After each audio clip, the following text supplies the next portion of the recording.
Well, hello, everyone, and welcome to the session on neutralizing threats before the cyber attackers strike gold. My name is Mariana Pereira. I'm the Director of Email Security Products at Darktrace, and today we're going to explore some of the major security challenges that you and your financial institutions continue to face, including, of course, insider threat, intelligence, intellectual property theft, data breaches, and some of also those challenges that are now starting to emerge thanks to AI-powered attacks.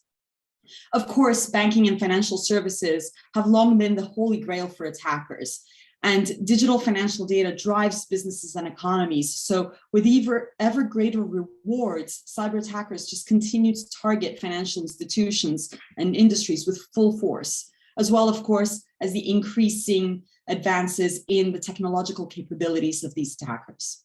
So we're going to start going through some of that evolving landscape. I am also going to share with you some real cases from the weird and wonderful world that is the digital ecosystem.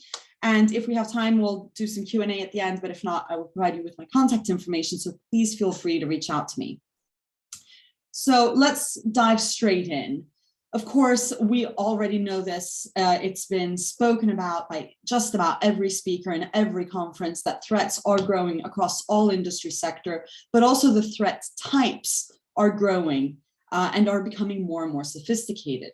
In particular, in the financial sector, because we're responsible for handling sensitive client data and important transactions, there is a prime target for the attacker. And attackers are finding new ways to carry out those threats, sometimes using the old methodologies, but new varieties or variations on those same tactics. And of course, nation states who are also using cyber attacks as a form of espionage or to try to manipulate data and undermine the trust of the general public in these institutions. Of course, there's also that tremendous pressure to comply with regulations, and for international businesses, that can sometimes be a bit of a minefield. So as we're thinking of all of the onslaught of the increasing number of banking Trojans, supply chain attacks, you name it, as we're also having to deal with a still ever-changing work landscape by nature of the remote workers that some of them have come back to the office, some of them have not. How are we managing and mitigating those risks that the switch to remote work had also sort of accidentally opened up into our company? Now, I know that many people here are most concerned with data breaches, but I do want to think and sort of focus a little bit more on instead the insider threat, the accidental insider, if you will, when it's not just that malicious insider that is seeking a financial gain, but it's that user who accidentally, acting in good faith, leaves open essentially a door for the attackers to be able to come into. And of course, here I'm also thinking about email-powered attack, well-crafted spoofed emails or well-crafted impersonation emails that are virtually undistinguishable from the legitimate business correspondence. We've moved well beyond sort of the days in which a prince or a princess from a faraway country was promising us unending love. So we're pretty accustomed to be skeptical of those communications. But the trouble is that those communications are becoming more and more believable and more compelling for the audience. We're also seeing the emergence of offensive AI techniques, so artificial intelligence used on the offensive, on the attack side. Well, what does this look like? We have everything from polymorphic malware to bundles that can be dropped into environments that can learn of the business of the target business without having to beacon back to any kind of command and control, and are able to adapt and morph within that targeted ecosystem. We've already seen the first hallmarks of that. Of course, we've seen automation tools that have greatly increased the speed and reach of the same attack than being able to be carried out more and more time. And we're also seeing a timeline, the length of the attack lifecycle drastically shortening. So once we used to see attacks carried out over many, many months, what we're also seeing is a rapid emergence of attacks that are only 2 to 5 days between that initial intrusion and then some kind of event, such as encrypting all of your business data. So certainly, the automation is now transforming into augmentation of the attacks, and that's thanks to the AI that is becoming available on the attacker side. One way I like to think of this in practice is if we think about the same marketing tools that we've had for email marketing campaigns that have for years recommended subject lines or copy or tone to encourage the readers to click on an offer, for example. That's the same principle that's at play here. Earlier this year, back in July, during the Black Hat conference, it was a research paper that was presented where AI had been able to craft better, more compelling emails rather than a human team, which actually led to a greater click-through or greater interaction with the recipients.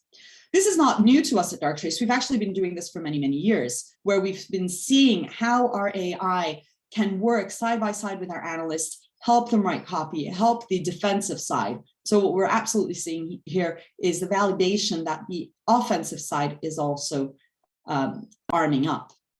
Of course, how do we counter all of this? Well, it's not all doom and gloom. First of all, let's just agree on one principle, right? That the legacy approach just does not keep up. We see too many attacks succeed. Too many times we're opening the news, hearing about the new hack or new version of ransomware or new supplier that was attacked, and then the customers of that supplier are in turn attacked. Of course, I'm thinking here of the SolarWinds attack that happened at the end of last year, showing just how critical not only your defense mechanisms, but also your suppliers are.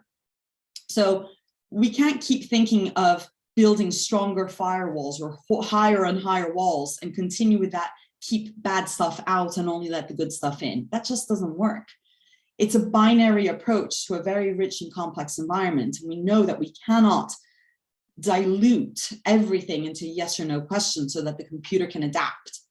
Or better, we can't ask our workers to adapt to the requirements of a binary security system.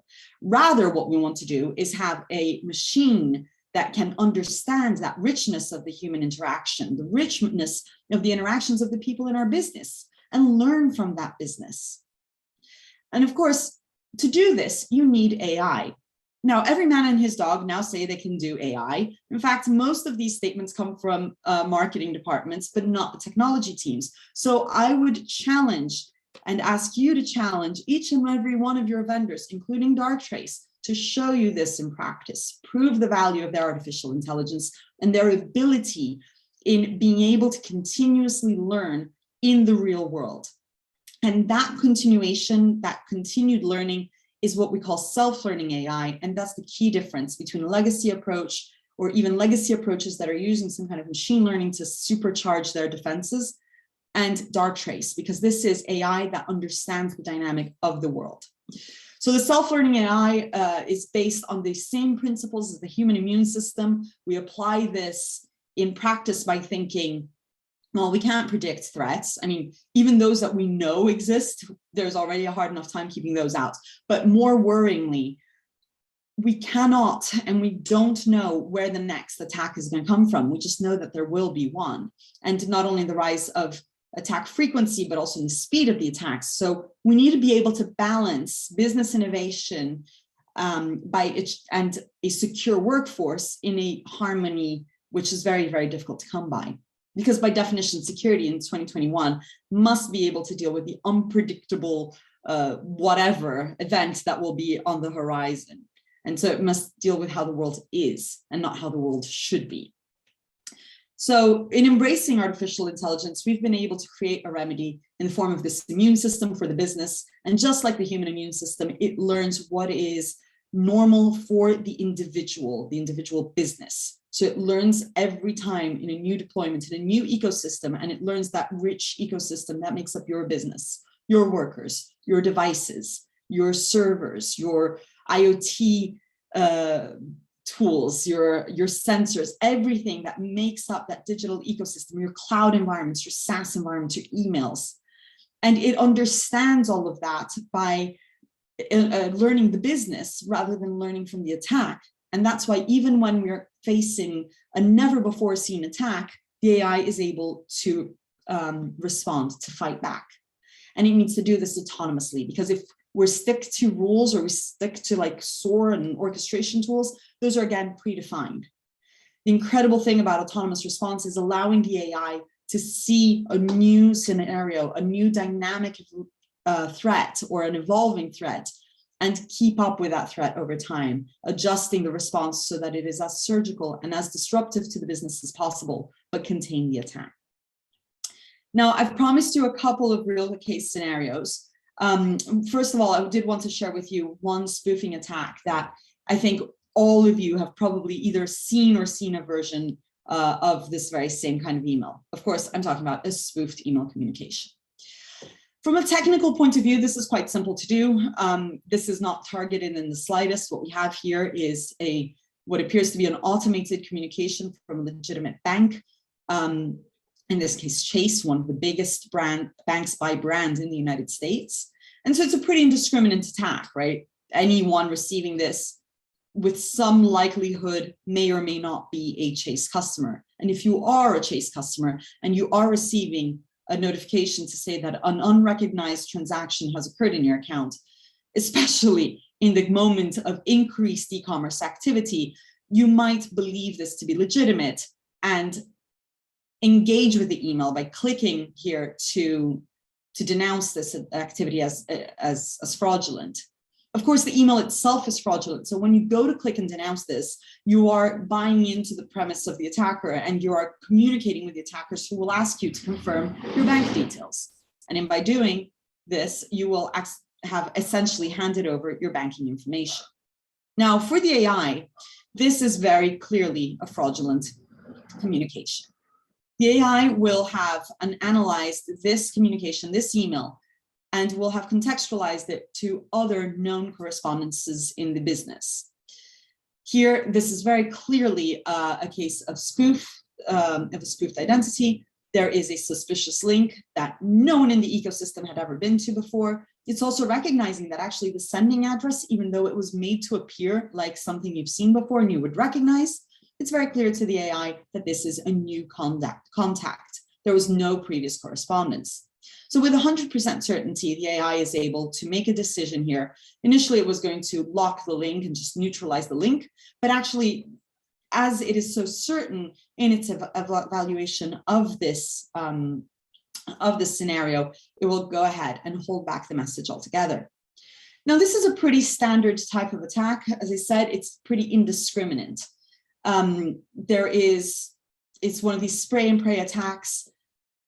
New domains are often purchased so that the new contact or in the new sending domain has no known bad reputation. They won't appear on any blacklists. And what happens is that most gateways will default to say allow it through because it has no known bad thing to hang on to. It's new, and new is therefore allowed through. But what about the rise, as I said, in supply chain attacks? Now, when your supplier gets compromised, this is basically becoming a favorite with attackers, as we have seen how successful and how lucrative it is for them to compromise the supplier and then be able to have access to all of their customers. So what's happened here on the left is we found this tweet from a person called Eleonora who tweeted out back in September 2020 saying, my work email has been compromised and I'm dealing with this. Please don't open any email with any invoice from me. Essentially, she's doing what she can to try and get out in front of the attackers and get a communication out faster than the attackers are able to contact her contacts and her trusted contacts. So what we have here instead on the right is the confirmation.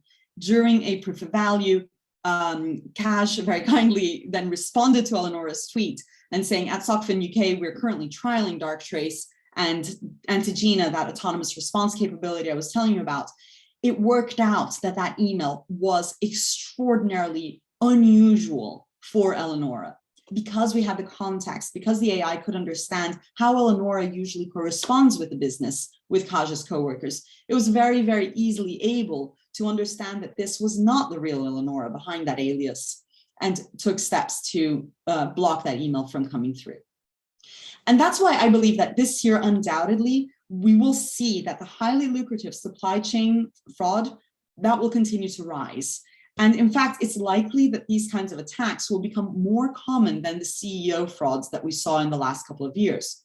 Because while the C-suite are often well protected by vigilant security teams and increased education and training, there's so many more users across your company who might be susceptible or might be open to receiving unsolicited requests also from people looking to be hired by your company, or perhaps they're looking to take advantage of some kind of hiring bonus that is being offered.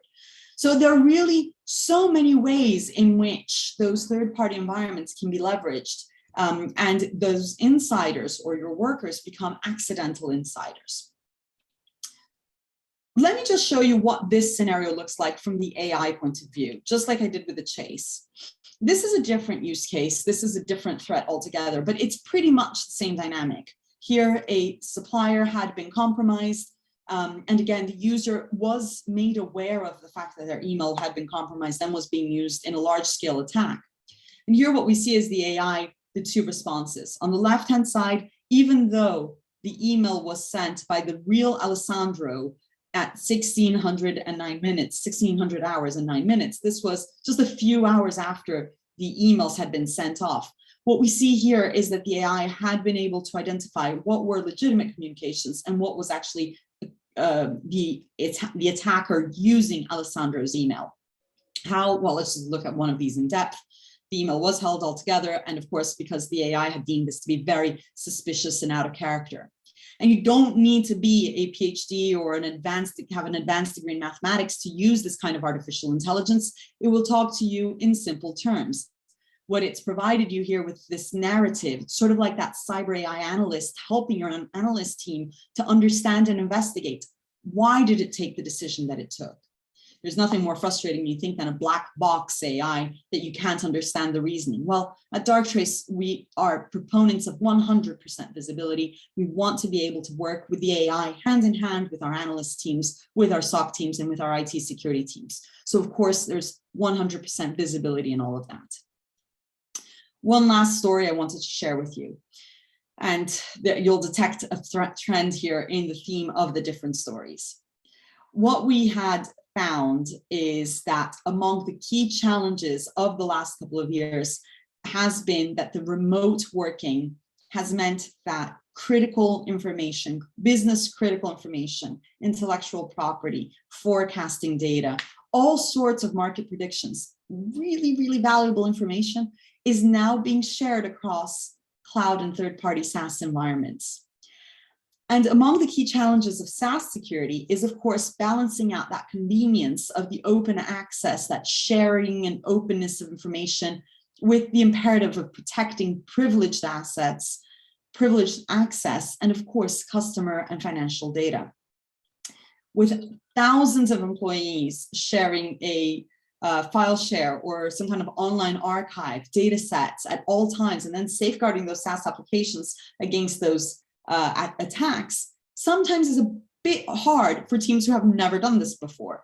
And so what has accidentally happened is a whole range of misconfigurations, and of course, a fourfold increase in the attacks towards SaaS platforms that also happened to coincide in the last 18 months. So rather than detecting what credentials are being used or trying to detect when somebody's trying to guess a password, of course, all of this is, it's good practice. But what we're looking here is to use AI in a way that understands the typical behavior of that user with that SaaS environment. So essentially, as an employee's responsibilities and privileges will also change over time, rather than changing the rules and policies and accesses of those users, the AI is allowed to learn the new stuff over time. So I think this really, really brings home the necessity of an AI-driven approach to cyber defense, right? Because your workers will change, your workers will evolve, the people will change jobs. And so instead of thinking of IT security or cyber defense and cybersecurity as a responsive or as a policy-driven kind of activity, what we're doing is having a much more collaborative world where the AI is also helping because the AI is proactively learning. So essentially all of this to say, of course, there's a story here about a threat that we detected in the network of a European bank.